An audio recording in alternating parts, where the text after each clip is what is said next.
जब तक आपको अपने परमेश्वर की निकटतम अनुभव में जाने के लिए उनको रोकने वाली सत्ताओं को आप नहीं जानिएगा, तब तक आप उसको नहीं मानिएगा। और मान करके उसको नहीं करना, जिसको पश्चाताप कहते हैं। पिन पॉइंट, द रिपेंटेंस या पश्चाताप या मन फिराना और कोई अलग चीज नहीं है। परमेश्वर की पवित्रता में अपनी तमाम कमियों को खोज निकालें और उन कमियों को सुधारने के लिए दोबारा नहीं करने का निश्चय करें और अपने व्याकुल मन से परमेश्वर से कहें, प्रभु मुझे इस गलती से घृणा आती है, ये वाला काम मैं नहीं किया चाहता हूं। ये है उपाय।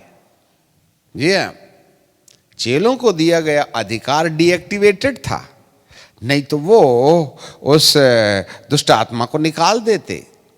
आज हमारे पास अधिकार तो है, क्योंकि स्वर्ग और पृथ्वी का सारा अधिकार मुझे दिया गया है और मैंने तुम्हें दे दिए।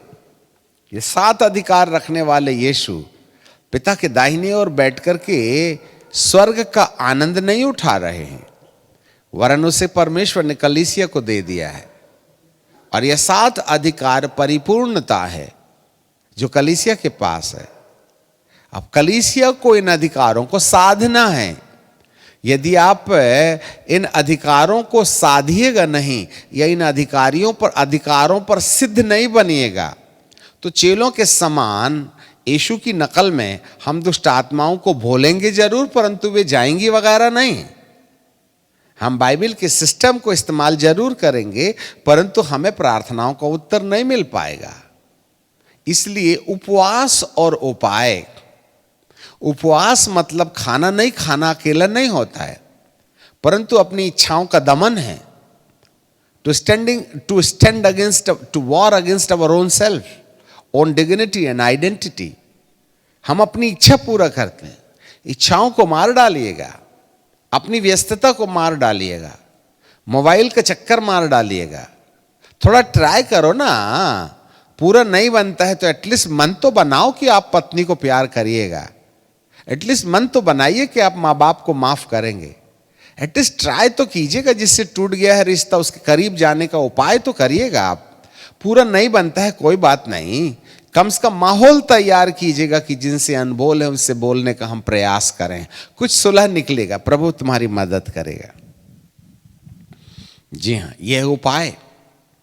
तब हमको अपना मन बनाना होगा, क्योंकि जिन गलतियों के कारण हमारे और परमेश्वर के बीच में दूरियां पाई जाती हैं, ये दूरियां ही हैं जो परमेश्वर के पक्ष को हमारे पीछे से वापस लौटा देती हैं। We are losing the favour of God. हमारी सधी हुई भाषा को ध्यान से सुनिएगा। आज संसार ने परमेश्वर का पक्ष खो दिया है।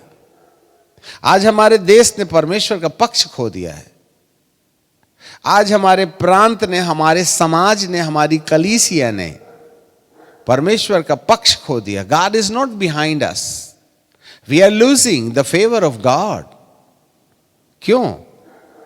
क्योंकि हम अपनी मनमानी कर रहे हैं।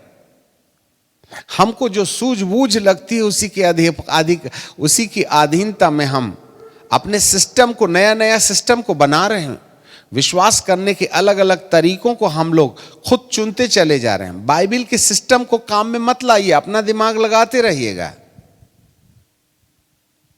यही बाइबल कहती है यशायाह के 57 में कि तुम उपवास में एक दूसरे को घूंसा मारते हो, तुम अपनी इच्छा पूरी करते हो। खाना नहीं खाए तो क्या हो गया, परंतु जिस दिन उपवास कीजिएगा उस दिन चिड़चिड़ाहट ज्यादा होती है और दुष्ट आत्माओं का अटैक ज्यादा होता है।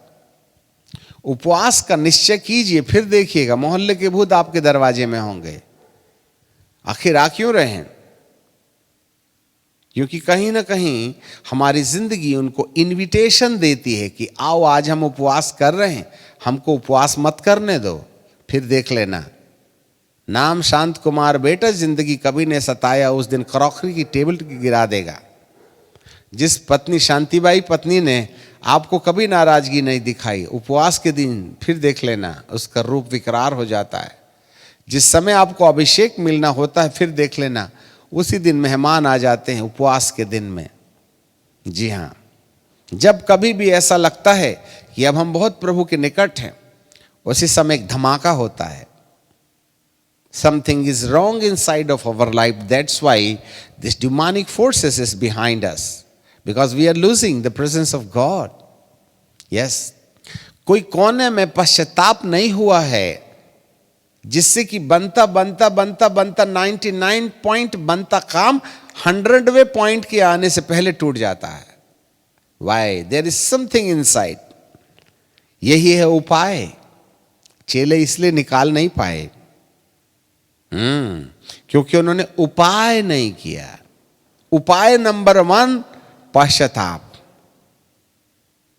इसलिए यूहन्ना बपतिस्मा देने वाले के पास सबसे पहला मैसेज था मन फिराओ, और दूसरा मैसेज था परमेश्वर का राज, तीसरा मैसेज था पवित्र आत्मा, और चौथा मैसेज था आग, द फायर। आपको जानकारी मिले इन 4 विषयों के आधार पर स्वर्ग के परमेश्वर और नरक के शैतान के बीच में रस्सा खिंचाई चलती है, और इसमें शैतान भी जीत सकता है और प्रभु भी जीत सकता है। शैतान भी हार सकता है, प्रभु भी हार सकता है। वो अपने आप में हार जीत नहीं कर सकते हैं, हार जीत का चुनाव हम करते हैं। यदि हमने प्रार्थना और उपाय किया और मन फिराने का प्रयास किया, तो हम कहीं ना कहीं अंधकार की जड़ों को अपने अंदर से उखाड़ देंगे, और यही वह जगह है जहां हम परमेश्वर का पक्ष पाने के लिए तैयार हो जाएंगे।